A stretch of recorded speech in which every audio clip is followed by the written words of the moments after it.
This video is a brief analysis of the Carol Ann Duffy poem Brothers. You should be able to find this poem on page 8 in your Duffy booklet. So we have the poem here in front of us. Let's start by reading the poem. Once I slept in a bed with these four men who share an older face and could be made to laugh even now at random quotes from the play we were in. There's no way in the creation of God's earth, I say. They grin and nod. What was possible retreats and shrinks, and in my other eyes they shrink to an altar boy, a boy practicing scales, a boy playing tennis with a wall, a baby crying in the night like a new sound flailing for a shape. Occasionally when people ask, I enjoy reciting their names. I don't have photographs, but I like to repeat the names. My mother chose them. I hear her life in the words, the breeding words, the word that broke her heart. Much in common me with thieves and businessmen, fathers and UB40s. We have nothing to say of now, but time owns us. How tall they have grown. One day I shall pay for a box and watch them shoulder it. Okay, so let's start off first of all by thinking about the title Brothers. Obviously on the surface level it's referring to her brothers, the people who are close to her. You have the connotations of brotherhood being sort of brethren, the brotherhood of man. There's an element of closeness inherent in that.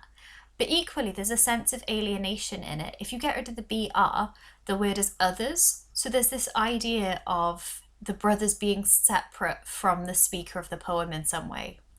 This is one of those poems where you have to be especially careful about separating the speaker of the poem from the poet, because Carol Ann Duffy does have four brothers, but just because Carol Ann Duffy wrote a poem about four brothers and she has four brothers doesn't mean that the poem is sort of accurately biographical, and you have to be careful not to fall too much into the trap of thinking that it's just about Carol Ann Duffy's life. Try to think about the speaker of the poem as a separate entity, as a person who exists within the poem only, a construct of Duffy's. So one thing you might want to look at is the structure of the poem. There are four stanzas: stanza 1, stanza 2, stanza 3, stanza 4. And each stanza is comprised of 4 lines. So each stanza is a quatrain, which is a stanza made of 4 lines. So the poem itself is 4 quatrains in length, 4 sets of 4. Now obviously there are 4 brothers, so you have this idea of the brothers coming through in the structure of the poem, the idea that maybe the structure of the poem reflects the structure of the family.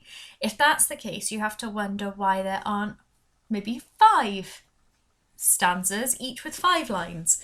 Why is Duffy left out? And again, I think maybe this shows this idea that she sees the brothers as a family and herself slightly outside of that. If we start in the first, the first stanza here.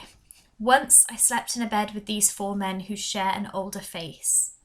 Well, first of all, you have this idea here of sleeping in the bed with these 4 men.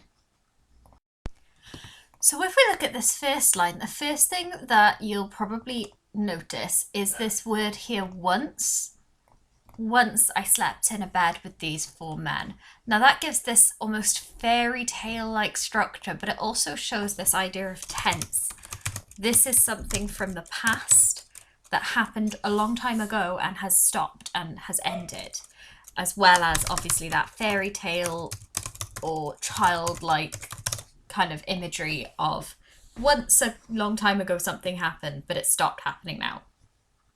And again, you've got that past tense. I slept in a bed with these 4 men. You have this idea then, these 4 men, it's not referring to them directly as her brothers, and maybe there's that sense of alienation again, that she feels separated from them. But they are 4 men who share an older face. So they have this connection between them, the brothers. They look similar to each other. They share a face. So one interpretation of that could be share their father's face, like they share the face of their father. They all look like him. But also just they have aged over time, so they all look older.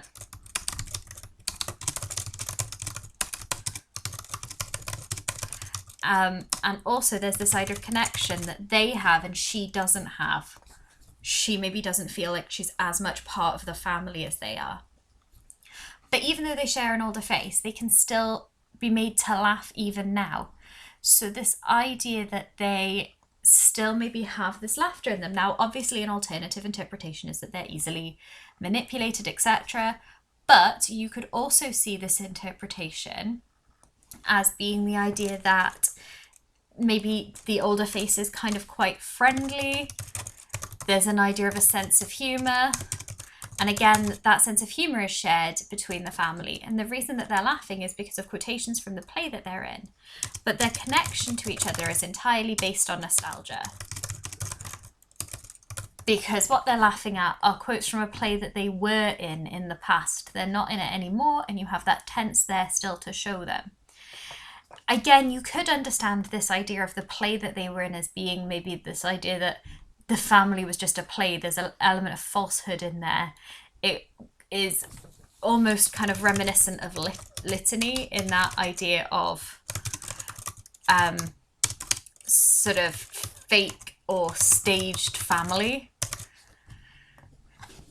But it's not exactly like litany. Should we really quickly fill these so that they're a little bit more obvious that that's what they are?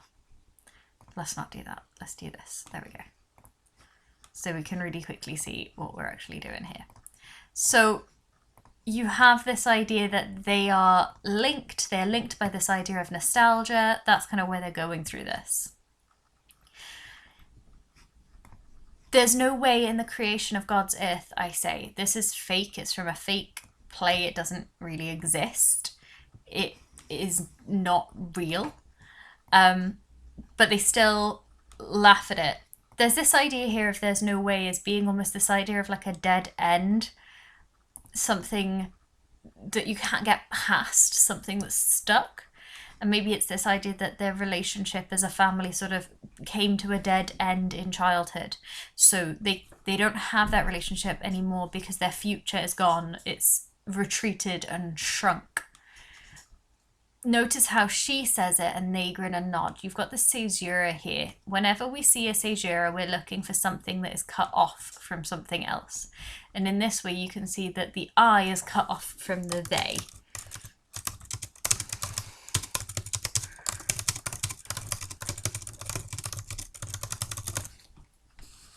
So you have that really quickly there, that idea that she feels separated from her brothers. But they grin and nod. They are reacting to her. They are smiling and nodding. They are still being quite friendly based on that idea. What was possible retreats and shrinks.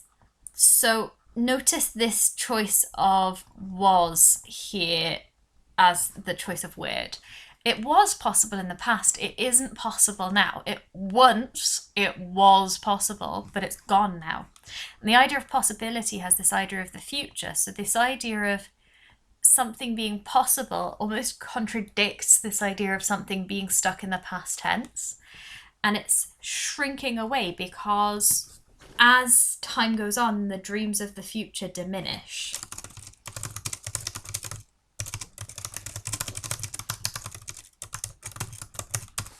The things that could have happened no longer happen anymore. They're no longer able to happen.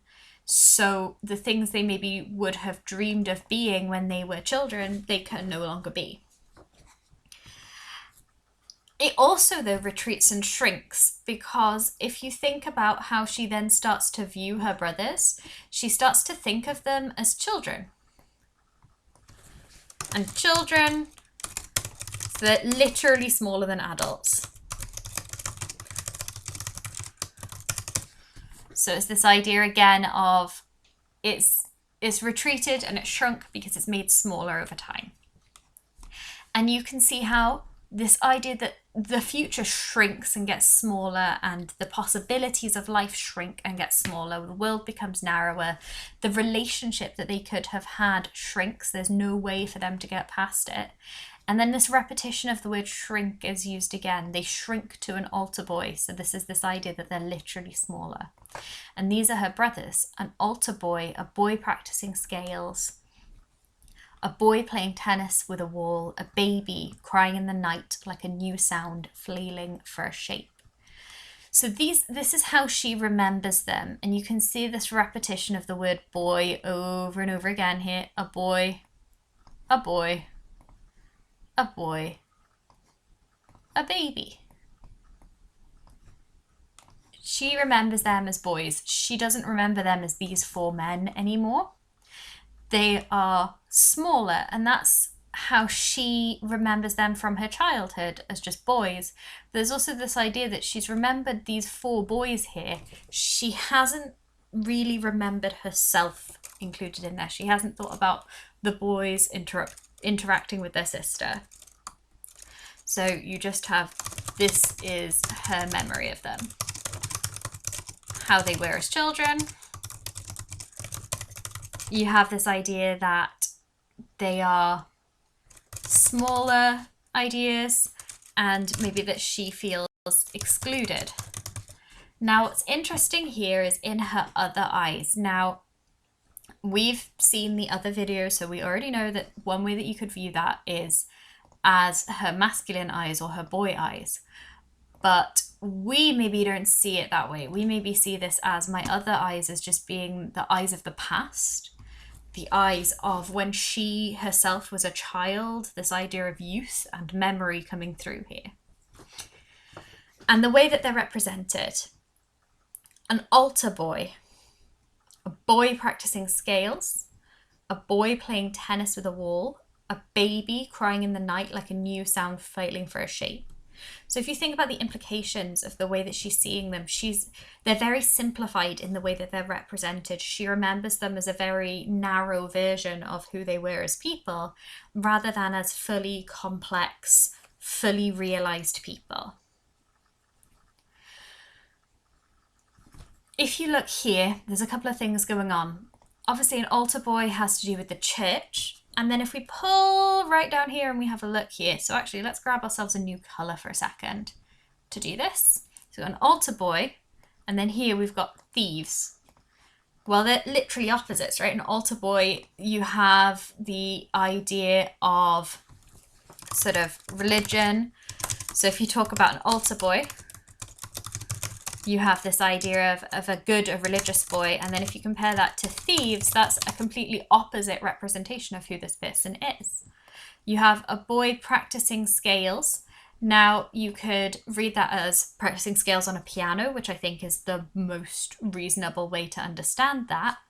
But then down here, you have a businessman. Well, businessman and a musician don't necessarily naturally go together in our minds. We wouldn't necessarily have those two matched in connotation because, you know, why would you? Creative things and business don't always go together. And also this idea of scales as like weighing things up would link to a businessman. So you could link that idea then of the scales and the businessman together. A boy playing tennis with a wall, because maybe he's lonely, right? If you're playing tennis against a wall, that perhaps has connotations of loneliness and suggests that he doesn't have anyone to play tennis with, or he doesn't have any friends.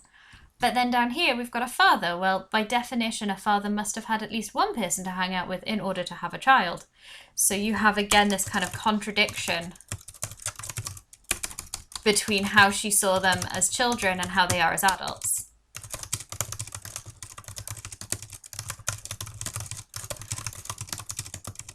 And can you see how the order is the same idea? And then here you have a baby crying in the night like a new sound flailing for a shape. So here we have this idea of identity and language coming through. So let's make that one green. So if you think about this idea of identity and language here for a second, you have the baby wanting a shape. Well, that might be like the name, and it comes in later on. It's this search for identity, but we've already kind of talked about the idea of language as part of identity. If you think about poems like The Grammar of Light if you think about poems like Litany, even just the repetition of the names, you can see that idea of language and identity going together in the way that this is kind of represented, in the way that this fits together. And then here, can you see fathers and UB40s? Now, UB40 is an unemployment form. So here you've got the baby like a new sound flailing for a shape, completely incapable of getting itself an identity. The way that this baby would be identified would be by its name, and we go into the next stanza thinking about the names, the shape that it would go to, the name that it would have.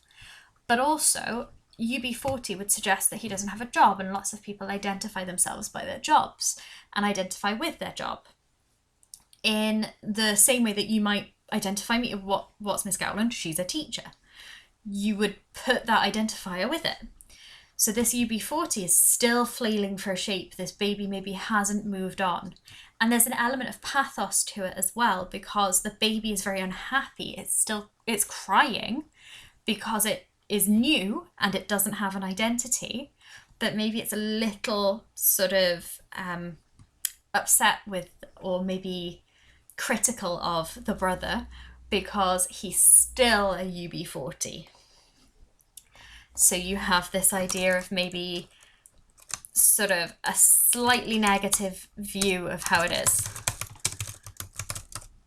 But then if you think about it, what was possible retreats and shrinks links to that idea that maybe your family don't always live up to your expectations. So I'm going to put slightly negative, not meeting expectations. Obviously, your annotation might be more detailed.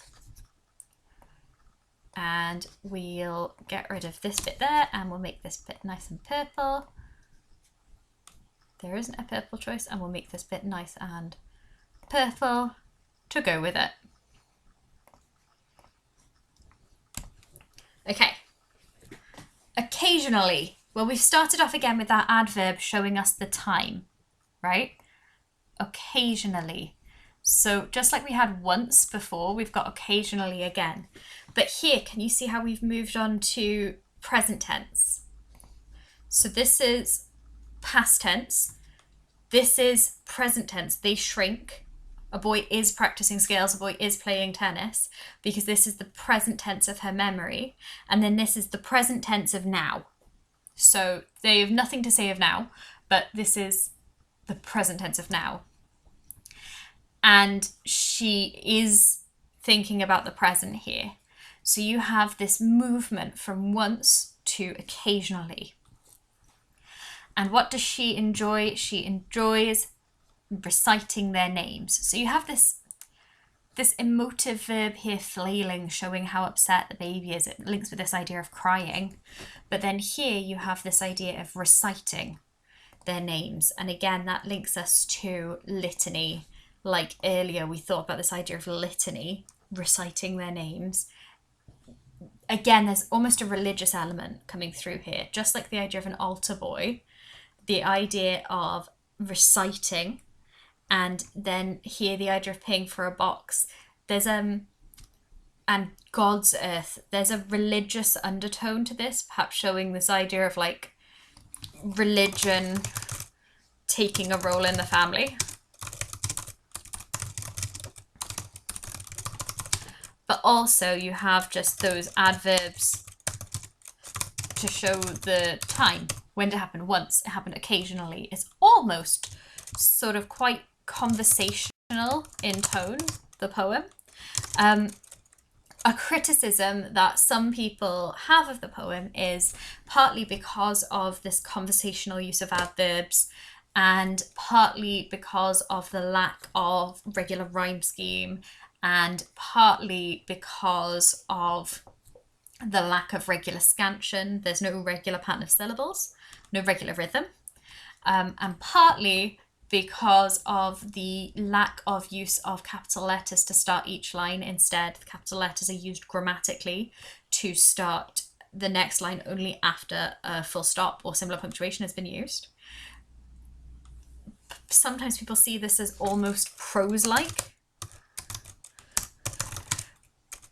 But at the same point, what that does mean is it maybe gives it an element of normality and sort of that conversational tone, as though it's more reflective of how a family might speak and behave towards each other.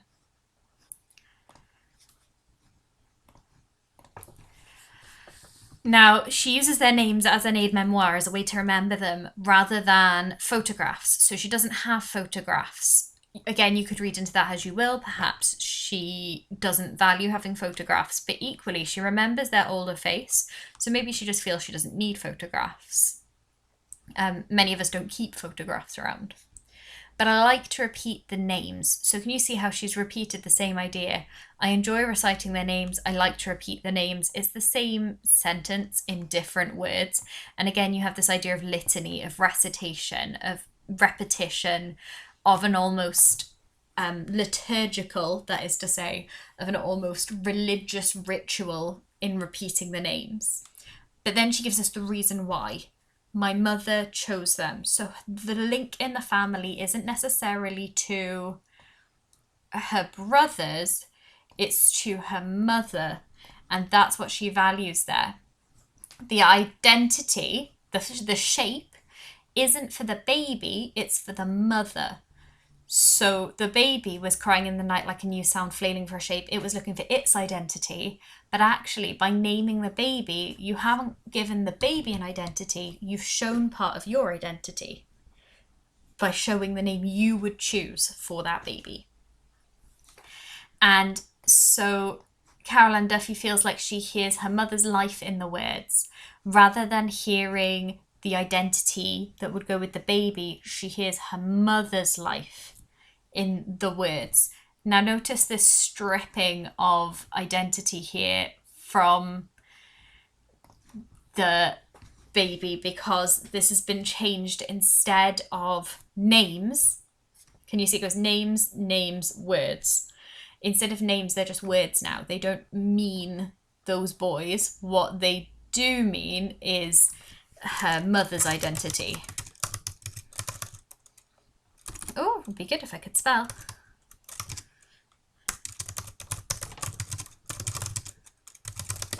That is not going to work, so I'm just going to make it really, really small so it fits in the gap. There we go. That works brilliant. There you go. So it's this idea that the names have been stripped of their identifiers, because a name identifies a thing, but a word doesn't necessarily have to, and that's what's being done there. And then we have this repetition of words, the breeding words, the word that broke her heart. Now there's ambiguity going on here in the word that broke her heart.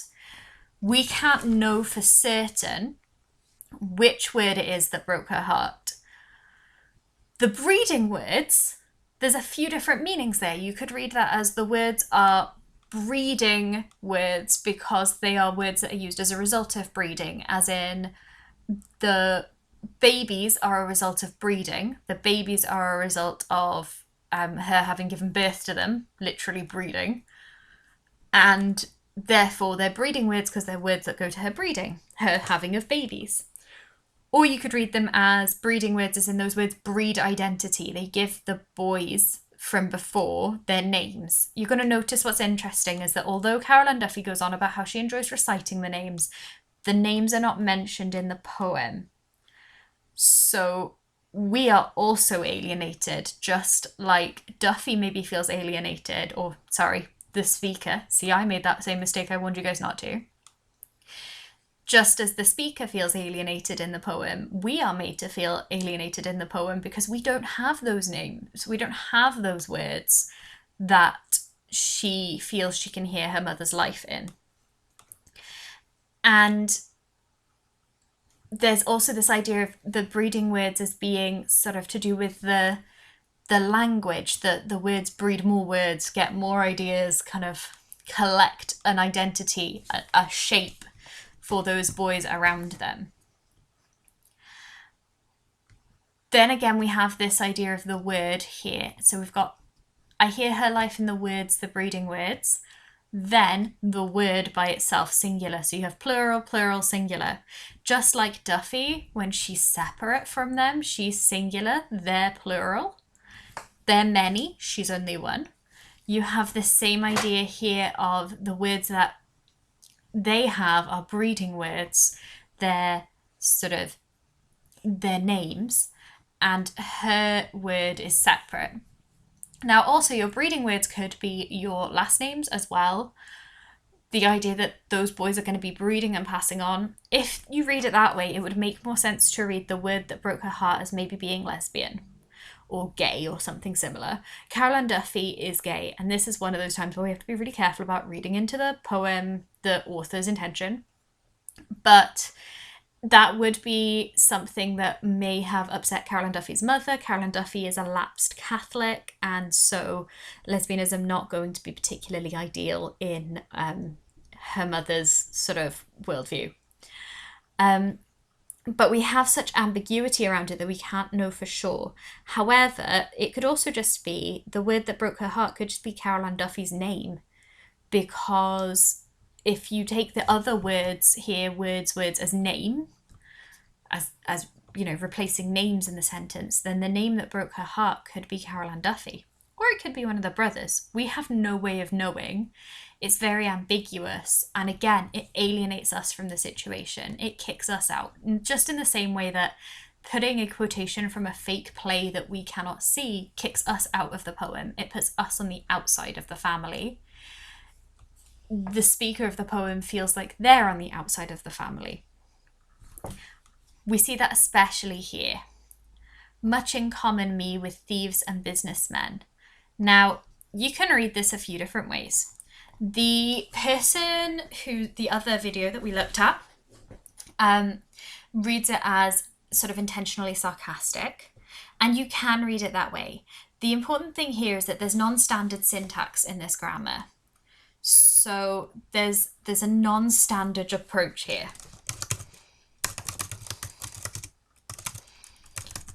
Syntax is just the order of words going on in a sentence. So much in common me, because it should be I have much in common.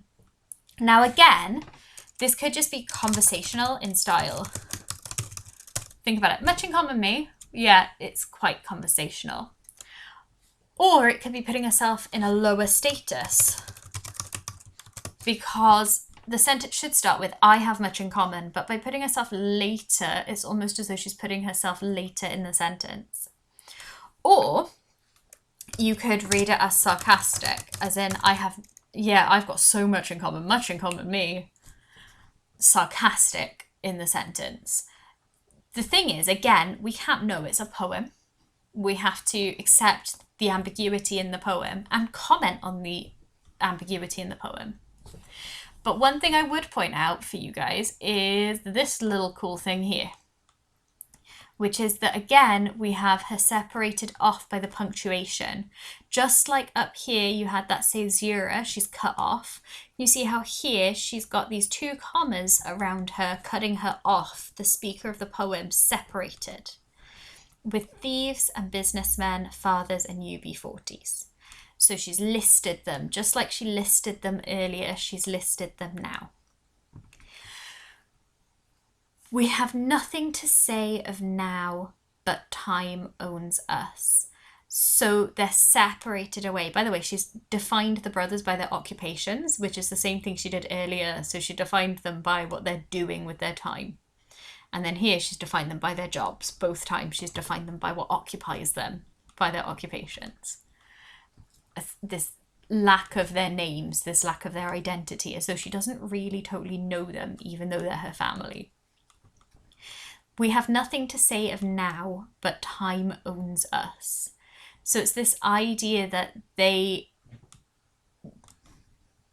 are separate and they are also together, because they don't have anything to say to each other. They are separated by time because they haven't been together for a long time, but they are also kept together by time because they are kept together by a shared history, and history is just time. And the idea that time owns us, as though there's almost an element of fate. Equally, time owns us suggests this inevitable progress of time. There's an inevitability of the progress of time. It's always marching forwards, and there's this idea of basically progress, movement towards death, which we're all always on as a very cheery path here. This is kind of picked up again in this idea of how tall they have grown. How tall they have grown partly tells us about this difference in perception of time when you are at a different distance from someone. Because if you haven't seen someone in a while, and you've probably had this with a family member at some point who hasn't seen you in a couple of years, you don't necessarily think you've grown a lot, but they see you and they go, oh my goodness, you've grown so much, how tall you've grown. So you have this idea of like a different perception of time, or this distancing from someone. Because if you're far away from them, you'll notice the difference more. That's pulled in here, this idea that there's almost this movement towards. However, one thing I would like to point out here, which is a little bit weird and therefore super important for us to look at, is this little punctuation mark right here. It's a full stop, but it shouldn't be a full stop. It should be an exclamation mark, because it's an exclamation. How tall they have grown. The choice of the full stop here, it makes it sound unsurprised and hollow, as though it's not a statement she really means, or she's maybe saddened by this idea of the idea that they've grown so much taller. Almost maybe sarcastic away. I think if you read this as sarcastic, you have to read this as sarcastic as well.